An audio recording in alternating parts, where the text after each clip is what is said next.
Waalaikumsalam warahmatullahi wabarakatuh. Alhamdulillah kita di channelnya Mas JJ Okocah di dalam menanggapi semua isu-isu dalam apapun yang terjadi di agama. Kita bahas di sini insya Allah.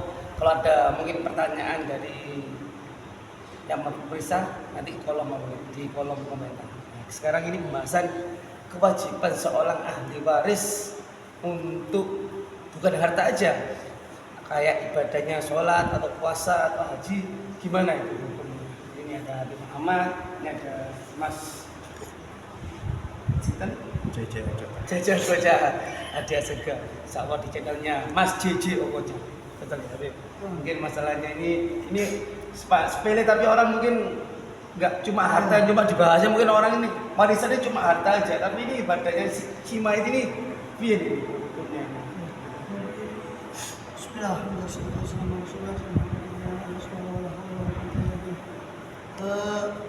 Memang orang yang meninggal dunia itu kan identik kalau bicara peninggalan, Iya, ya identik dengan warisan. Bahasa baginya tarikah itu peninggalan, berarti identiknya warisan. Kalau warisan itu asosiasinya cuma harta, fulus, harta duit ini aja yang ditinggalin, tapi yang wajibannya gitu. Bukan hanya itu kan. Sebelum bicara warisan itu sebetulnya seorang itu belajar di bab waris, itu di bab waris pun sudah dibahas. Sebelum menghitung atau namanya membagi faraid atau warisan sesuai dengan bagiannya, maka ada beberapa hak yang harus dikeluarkan. Pertama kan,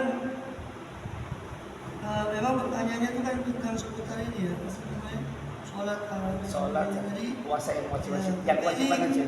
Apa namanya istilahnya yang melebar sedikit tentang kewajiban orang-orang yang setelah meninggal dunia. Ya, jadi sebetulnya ketika orang meninggal dunia itu sebelum bicara kewajiban atau pembagian hartanya, dia harusnya diselesaikan dulu, diambil dari uang tinggalan itu. Untuk sebenarnya yang paling utama itu pemulasaraan jenazah. Pemulasaraan jenazah. Kemudian tentang setelah itu hutang-hutangnya, baik itu hutang kepada Allah, hutang kepada sama manusia. Nah, yang didahulukan itu adalah sesuatu yang berkaitan dengan zatnya harta itu sendiri. Jadi kalau masih ada gadai, masih ada urusan yang urusannya masuk sama zatnya si harta itu, si mayat. Hartanya mayat maksudnya si hartanya. Kalau barang itu kan urusannya kan hartanya, yang digadaikan kan hartanya.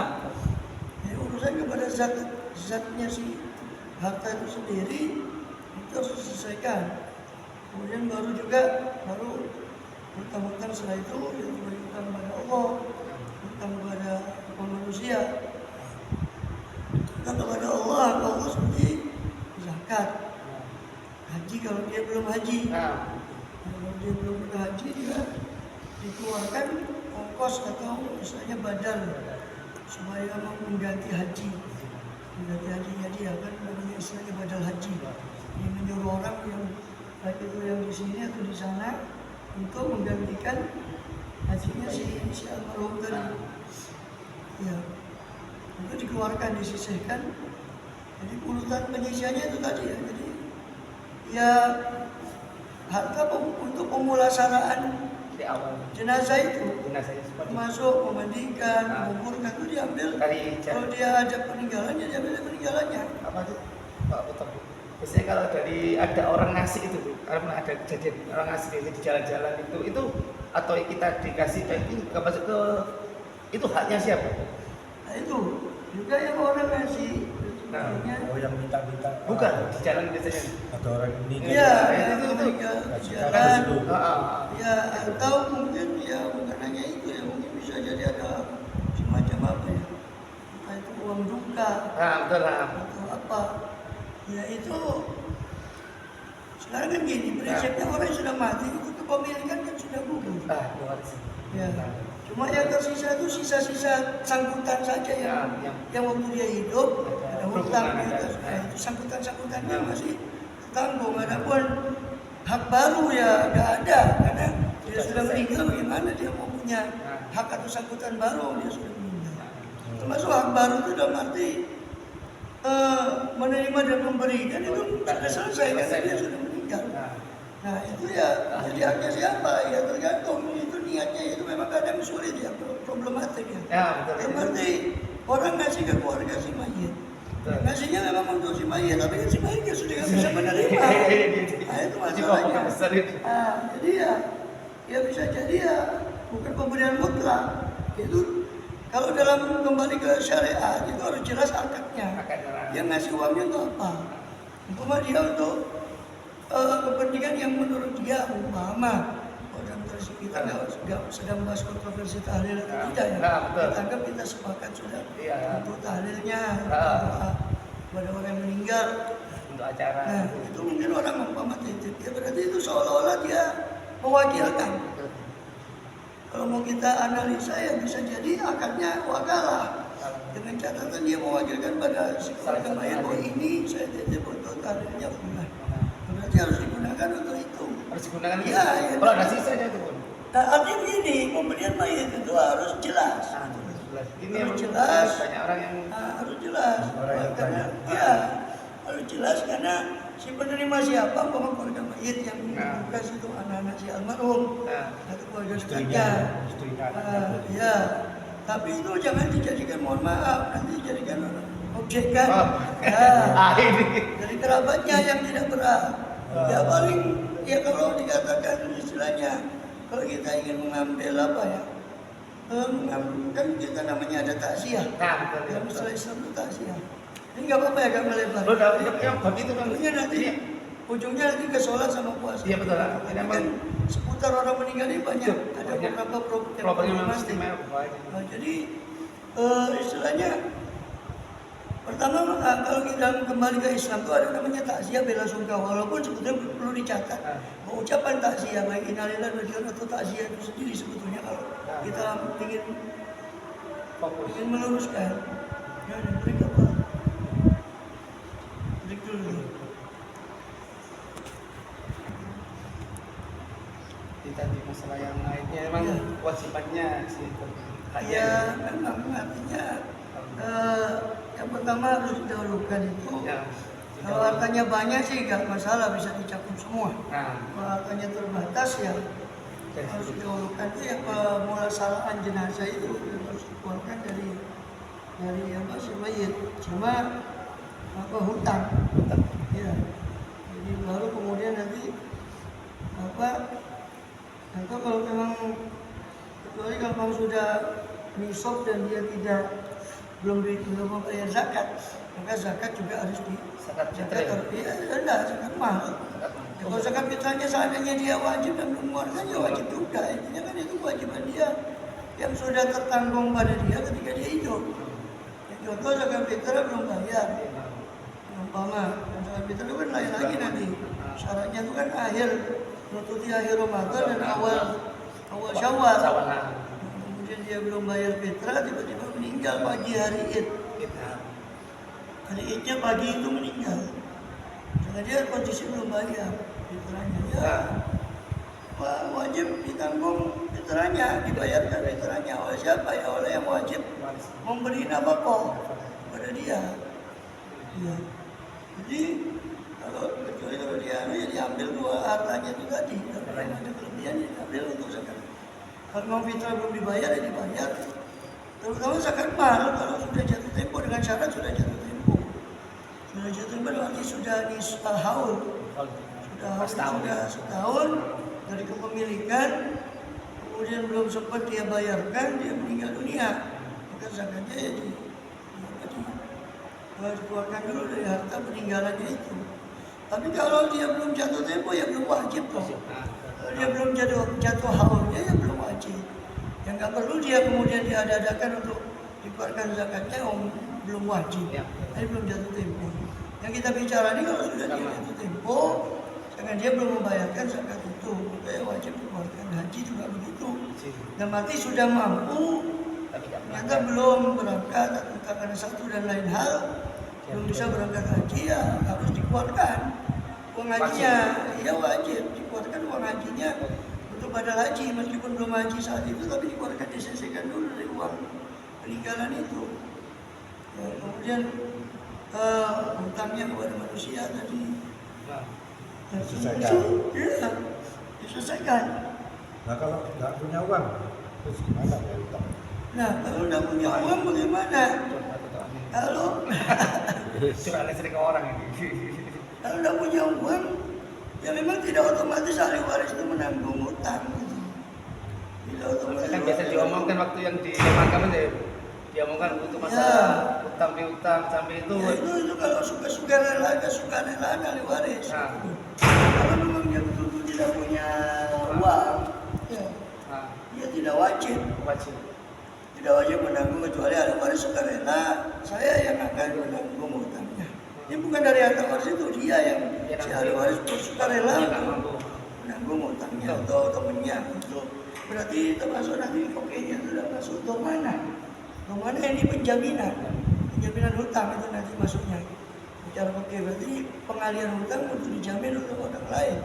Tapi si mayat sendiri kalau tidak ada tinggalan ahli waris ya enggak. Kalau yang bukan masalah mana ya, kalau hutang kan kewajiban. Jadi diwasiatkan atau tidak diwasiatkan.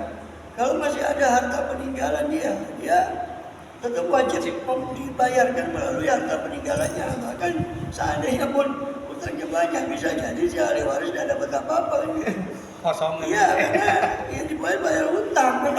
Kewajibannya wajib. Saya bukan bayar hutang. Kalau ahli warisnya ada sisa ahli warisnya, terus dia nggak mau bayarkan, terus yang mayitnya utang itu tetap gak terbayarkan, gimana nasibnya?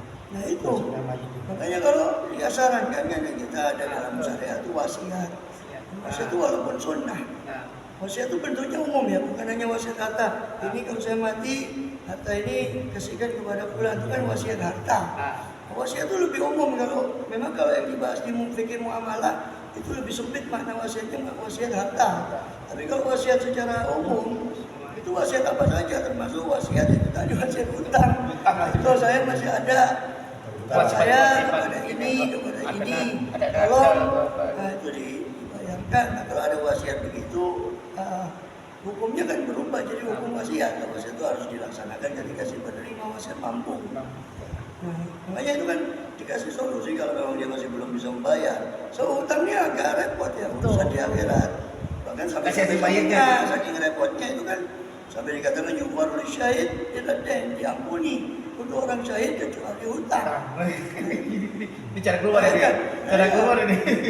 Bayangkan orang syahid, mati syahid itu kan suatu predikat yang tinggi. Ya, bahkan disebutkan kan minan nabiyyin wa siddiqin wa syuhada. Syuhada itu di bawah para siddiqin dan para anbiya. Kedudukannya di mata Allah itu di pandangan di hadapan Allah itu seperti di bawah kedudukannya para nabi dan para siddiq, para syahid itu. Tapi meskipun kedudukan tinggi, Rasul sudah mewanti-wanti bahwa diampuni orang syahid kecuali hutang. Makanya sampai kanjeng Nabi Rasulullah SAW kalau waktu hidup itu beliau, dan itu di awal Islam ya, waktu di awal Islam belum ada Baitul Mal, belum ada macam-macam. Rasulullah jenazah tanya, ini punya hutang enggak? Bilang, ada ya Rasul. Bilang, berapa? Sekian. Terus peninggalannya enggak ada dia, ada peninggalan sekian. Nah, Rasul kira ini sudah cukup untuk membayar hutangnya, baru beliau sholat. Menyolati jenazah itu. Oh, baru selesai hutang ini. Jadi beliau menyolati jenazah, dia sudah mati saking beratnya, beliau tidak mau menyolati jenazah orang yang punya hutang. Jadi ketika ditanya ada lagi jenazah lagi di Bukhari, ya bukan gitu ya, kalau memang Rasulullah SAW menyolati itu bisa-bisa diampuni semua kan. Haknya itu orang itu untuk menontonnya tidak ada. Ya, salah satu hikmahnya mungkin Allah alam seperti itu. Tapi yang jelas atau ingin memperberat sanksi sosial. Rasul itu seolah-olah dengan itu sanksi sosial dari orang yang meninggalkan hutang. Supaya hak sesama manusia. Intinya kan gini, kata ulama, hukum adami itu mabniun ala musyaha. Hak sesama manusia itu dibangun berdasarkan sifat pelitnya manusia. Sedangkan hak kepada Allah itu dibangun berdasarkan sifat rahman dan rahimnya Allah. Sehingga kalau hak Allah, bukan kita meremehkan dosa ya, tapi kalau hak Allah itu insya Allah Allah memaafkan. Tapi yang sesama manusia agak sulit karena manusia tidak semua manusia berlegawa, berlapang dada, tidak semua. Tadi apa tadi? Masalah jadi karena itu di antara jalannya ada wasiat. Makanya dikatakan orang yang tidak menulis wasiat kemudian dia meninggal. Ada riwayat dia tidak bisa bicara di alam barzaknya, tidak bisa ngomong di alam barzaknya. Sampai-sampai orang mati lain mengatakan itu kenapa orang itu kok kayak bisu gitu. Bilang gitu dia meninggal tanpa meninggalkan wasiat. Nah, padahal wasiat itu bahkan dikatakan bisa hukumnya wajib wasiat itu. Kalau menyangkut hak dia, maka itu bisa menjadi wajib. Atau barang titipan yang ada pada dia itu wajib diwasiatkan supaya orang kan nggak tahu nanti ini barang siapa. Itu menjadi wajib. Walaupun hukum asal wasiat itu sebetulnya sunnah. Tapi bisa jadi wajib ketika ada sambutan. Ya, ketika ada hal seperti hak titipan itu kan harus disampaikan. Bisa jadi wajib.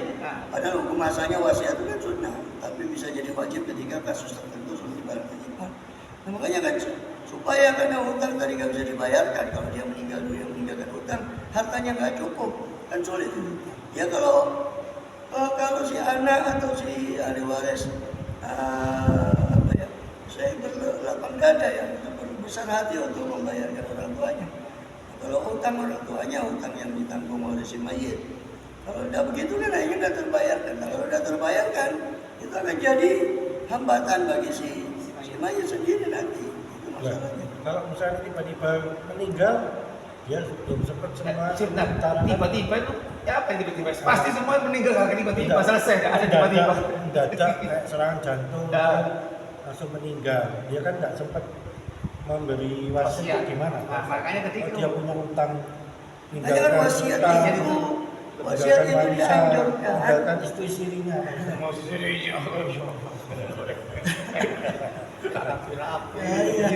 Belum nikah ayat istri. Jadi katakan apa namanya? Makanya kan konsep wasiat itu kan sebetulnya walaupun sunnah, Rasulullah mengajarkan bahwa tidak min muslimin yabitu lailataini. Tidak ada seorang muslim pun dia bermalam 2 malam, kemudian kecuali harus wasiatnya itu maktubatun indahum, harus wasiatnya itu tertulis di sisi dia 2 malam. Artinya berarti kan setiap 2 malam kalau ada hal baru dia harus menulis, mengupdate wasiatnya. Itu kalau aturan asli baku, aturan bakunya itu begitu. Jadi makanya kan tidak ada alasan kemudian dia mati mendadak, mati semua itu ya. Konsepnya mendadak. Lupa. Mati itu mendadak kan ada kayak teman saya ini habisnya meninggal ya.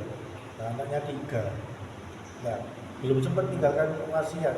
Nah, 3 ini rebutan warisan. Itu misalnya ini. Kalau warisan kan sudah dibahas, sudah diatur. Ya belum sempat ngatur yang Pak apanya itu. Ya kan tidak perlu diatur karena sudah otomatis kalau warisan itu ayatnya sudah jelas.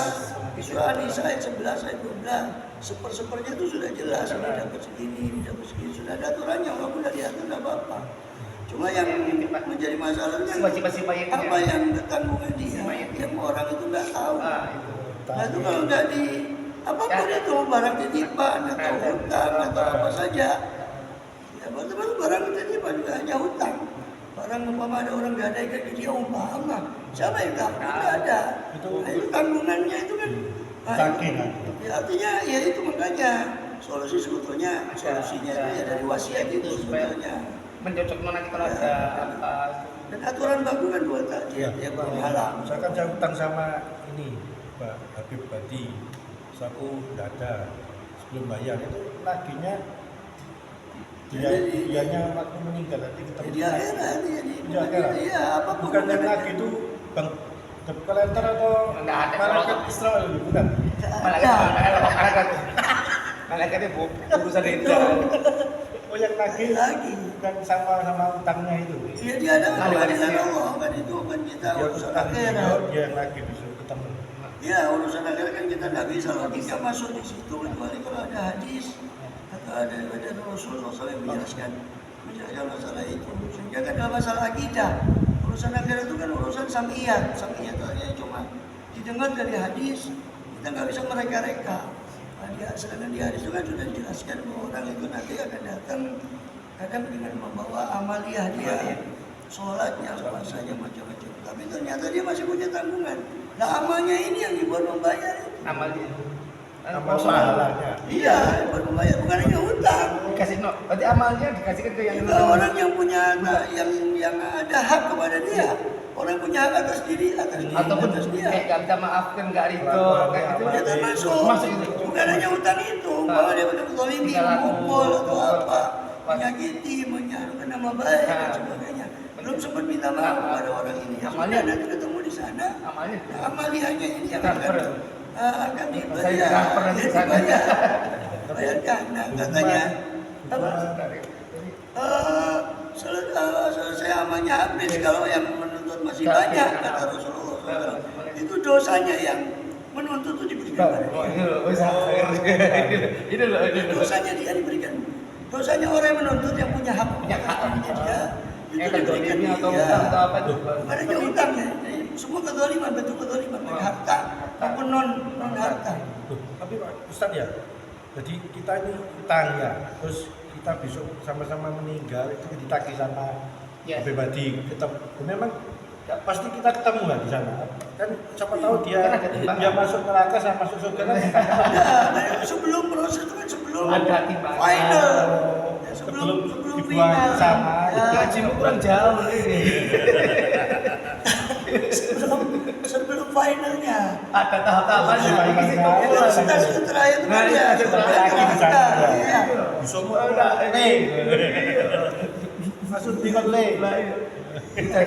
Kayak tadi belum ini yang bab sholat sama ini sampai bab utang tuh mau mandi semua. Bab sholat sama puasanya si mayit. Ayat yang paling panjang di Quran itu hutang.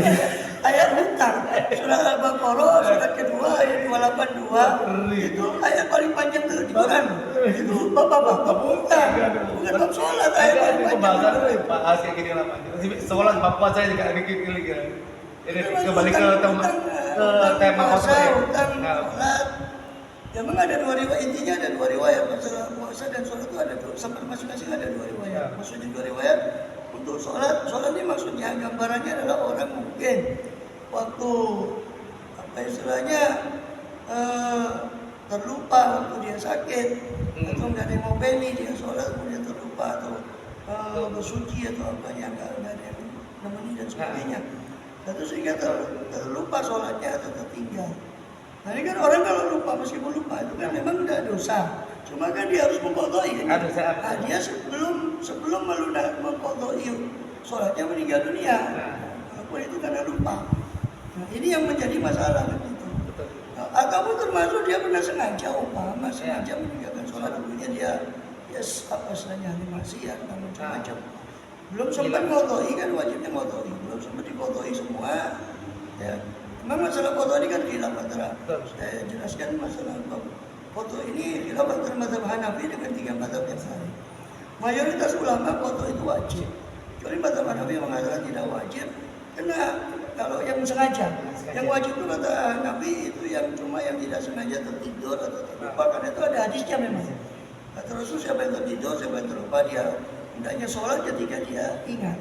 Sedangkan dia sengaja kan menurut Abu Hanifah ya apa yang mau dikotori? Wong dia sengaja, dia sadar meninggalkan sholat. Ya sudah dia tobat kepada Allah yang sudah lalu ya lalu.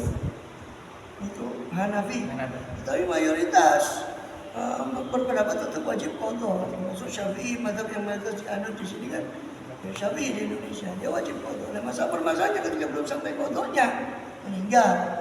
Baik sholat atau puasa Ramadannya umpama. Nah, maka bagaimana? Ya ahli warisnya itu mengqadai dengan cara apa? Itu ada masing-masing ada dua riwayat. Sholat atau puasa itu ada dua, masing-masing ada dua pendapat atau dua riwayat. Sholat bisa diqadai oleh si ahli waris. Atau dia nyuruh orang yang dipercaya yang mau mengqadai, dia boleh nyuruh orang. Si ahli waris dia nyuruh orang untuk mengqadai. Contoh berapa sholat yang dia tinggal? Umpama satu hari 5 kali sholat. 5 waktu kan. Oh berapa hari? Contoh seminggu. Berarti kali 5 35 sholat 35 waktu. Jadi qadai dibagi ahli warisnya mungkin anak-anaknya yang musuh teman ya kan Hartanya mau masa motoin sholat? Tidak mau kan repot. Kebacut Kebacut. Orang tuanya tunyoy. diambil, Kalau mulusnya ada. nggak diambil. Kalau sholatnya ada nggak dipotoin. Nah itu dibagi. Kenapa? Untuk anaknya mempotoin. Ya. Untuk Mengotori mengganti. mengganti sholat yang tadi itu. Yang tadi si mayit. Utang sholat. Si mayit tadi yang sempat meninggalkan, belum sempat modoi kan, kalau meninggalkan sholat kan konsekuensinya harus melunasi. Contoh tadi ketiduran subuh, dia harus modoi sholat yang tadi dia tinggalkan itu. Lah ini permasalahan belum selesai modoi, belum selesai melunasi, nyaur sholatnya, meninggal duluan gitu. Sedangkan dia masih ada ketanggungan hutang sholat, itu masalahnya ya. Jadi seperti itu. Lah itu kemudian dibagi kepada ahli waris sholatnya berapa sholat, ya terserah di masing-masing dibagi sampai 35 sholat tadi 7 hari, 7 hari orang sakit 35 ya sudah dibagi masing-masing anaknya 7 dibagi 5 masing-masing umpama ini terserah lah, pokoknya intinya dibagi kepada ahli waris atau bukan ahli waris pun boleh apa temennya ingin atas izin karena yang mewarisi kan ahli waris bukan ahli waris, lubang aja ini ahli warisnya. Temannya juga boleh. Boleh. Tapi izin dari ahli waris. Ya, atau ahli waris nyuruh orang memang bukan upaya Upaya, gimana orang tolong sholatkan sholatnya 5. boleh terserah. Itu ada bunga persennya berapa? Oh itu dong. Riba ini. nyambung Nggak nyambung lagi. Jauh deh kontrol ini. Seperti gitu. Masalahnya ya nggak sembuh. Itu bab sholatnya, bab puasa juga gitu. Masih puasa Ramadannya wajib. ada kan saya bilang ada 2 riwayat. Yang pertama, riwayat kedua itu fidyah. Jadi bayar berupa beras. Makanan pokok ya. Konteksnya sebenarnya makanan pokok. Kebetulan kan di sini kan beras. Per sholat. Iya.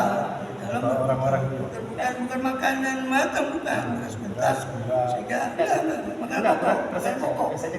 Pokoknya kan sini kan beras makan pokok. Ya kalau di sana gandum ya gandum. Kurma ya kurma sesuai makanan adanya masing-masing. Gula kan bukan bahan pokok. Ngomong soal gula. Bahasa orang mati itu bagus ya. Nah, itu Nah, itu lain lagi. Itu kan sekedar sedekah. Enggak, maksudnya itu tadi. Itu yang tanggungannya si mak itu ya, tadi maksudnya itu loh.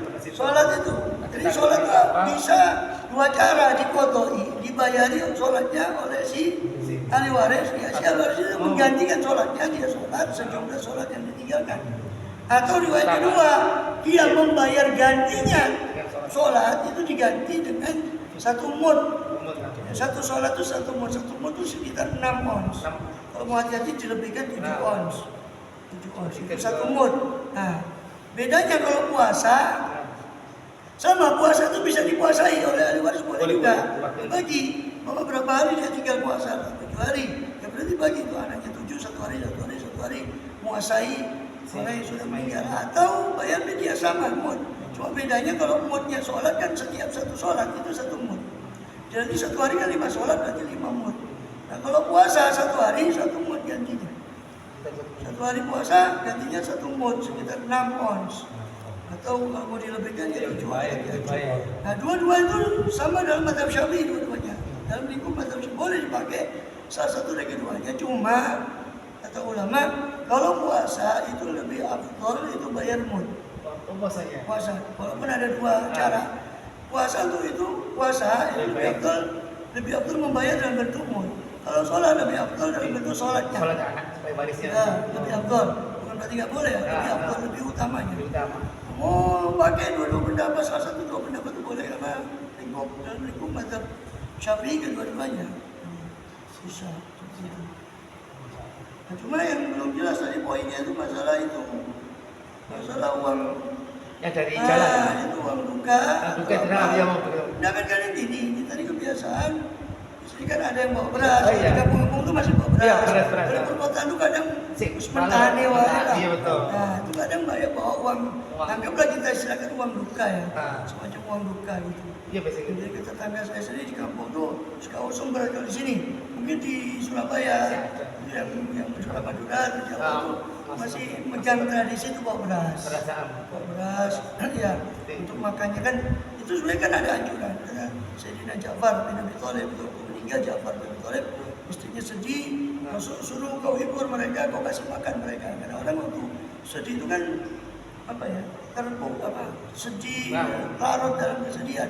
Itu malah kita dianjurkan untuk menganukan mereka makan, makan. Nah, itu urusan dia ada lebih dia buat tahlil dan sebagainya, itu urusan lain. Itu kan ada pembahasan tahlil dan kita nggak sedang bahas itu. Nggak bahas itu. Ya masalah ini. Ini kan gimana? Ya berarti yang menerima ya yang bersangkutan, bukan si mayat, karena mayat sudah nggak selesai. Dia sudah berpisah roh dari badan, dia tidak ada konsekuensi apapun. Konsekuensi kepada Allah sudah nggak ada, konsekuensi kepada manusia juga sudah tidak ada, sudah meninggal. Ya kan? Oh saya ngasih mayat, dia kasih itu tidak bisa. Selesai. Tugasnya di dunia sudah selesai. Jadi ya terus punya siapa ya tergantung akad. Kalau dia ingin wakala contoh, jadi mayat itu temannya dia ingin ditahlilin di sana, saya tak titip lah buat kasihan bulan ditahlilnya. Itu berarti kan wakil, perwakilan, maka ini akadnya berarti wakalah. Ya harus jelas. Kalau memang mau memberi, ya memberi pemberian, nanti yang menerima pemberian ya si anak itu memberi. Ustaz, kalau si anak yang menerima. Kalau orang meninggal terus kita bawa kardus terus minta di jalannya itu diperkenankan atau tidak ya? Iya. Ada apa tentang soal itu? Entah ya, itu kan apa ya, buang duit ya. Iya, itu biasanya biasanya orang-orang kayak gitu itu biasanya buang balik yang nyupir. Takut itu tadi istri pada sial itu apa? Gimana nggak ngerti saya itu tradisinya. Kalau dia ya itu masalah kan tradisi. Sampai semang poin biasanya. Ya, dibuang. Lewat waktu itu orang meninggal dibuang itu. Terserah itu tidak malam-malam niat apa niatnya. Tapi kalau sekedar membuang biasa kan dia mubazir. Kalau niatnya untuk itu cuma kebetulan ya apa yang ngasih ya guys lempar itu niatnya dia. Kan tidak kenal ya kita sama ya walaupun makanya itu kan ada tanggung jawab. Walaupun sumbangan apapun masjid bukan aja orang mati. Ya kan itu kan harus ada tanggung jawab. Ya dia mengumpulkan ya kan itu untuk apa? Dirinya kah? Dirinya. Tapi orang sekedar orang lewat terus itu dia kepingin untuk masjid gimana? Kan berarti kan tidak sesuai dengan niat si pemberi. Itu kan repot kayaknya. Bahasa vulgarnya ya khianat. Ya harus disampaikan.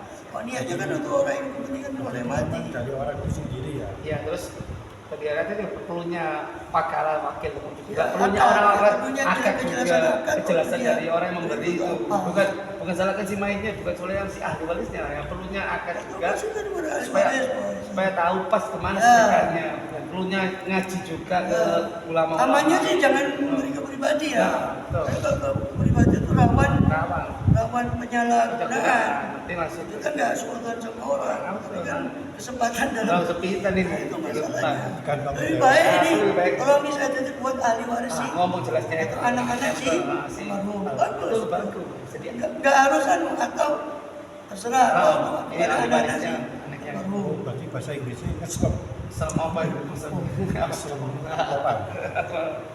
Siap. Itu. Ya kan lihat lah kalau nggak mampu kan lebih baik untuk yang itu. Betul. Tahlil apa kan nggak wajib.